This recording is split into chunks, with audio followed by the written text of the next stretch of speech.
dewle bon. Bismillahir Rahmanir Rahim.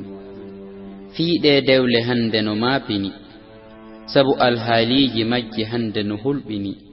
Jom habbere on no sanne tolne, jom diina kan no bugite, jom jawdi no hentinane mosane jalane, jom diina on no kule. Ko jom jawdi wadi wo no hani hawri, sabu bonnata faljata haysi bonnu ella alamo diina on littane ella. E ko naadi jom jiwɓe e miile nde haɓɓere ɗaynayde cuɗornde wa merere. Mawɓe jiwo haajaka tefata si hawru jawdi sukano ɗaɓɓira halal. Enden ɓe ala feere muññoɗen, nulaaɗo makani en hooren sellen. Miɗo wasyo en muññoɗen fadoɗen, sabu moƴƴere aroye haa weltoɗen. Yomo bungir diina mum kono tamo falju aybina wasuɗo ɗum.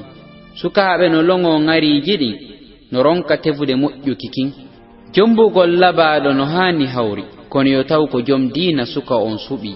Engel en no wi'i wonne ŋari debbo ko ka jikku woni, ɗum holli wonde mono faala ŋari yomo yoɓoneedi.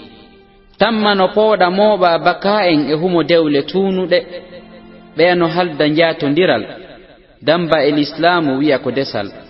Woɓɓe suɓi lette nde ɓe defitino humo dewgal njaatondirɓe, defaaɓe o nambara si wona miile tamma ko lannata. Fuɗondirɓe jombindiro no salmondira faarondira memondira, ma ha kami lintata wi'a ko wowtondiral. Si ɓiɓɓe heɓi ko wasineedi ma peewal, yomo feli to andita alhaaliji ɗin adu humondiral. Nyande peera ko yima ama ɓorto hawka, no mantora parte fiɓawa mum ala. Wasi ɓe wi'u Allah e hino men ko mene woni dulla, seede hay waɓutu heewi men juulata. Sikoni ko kelli ɓiɓɓe tijja, woɓɓe jomba yejjita, joɗoyo ka jananiri ɓuttina. Duuɓi 10 no pottondira, ko homboye ɓe woni jom muñal e peewal.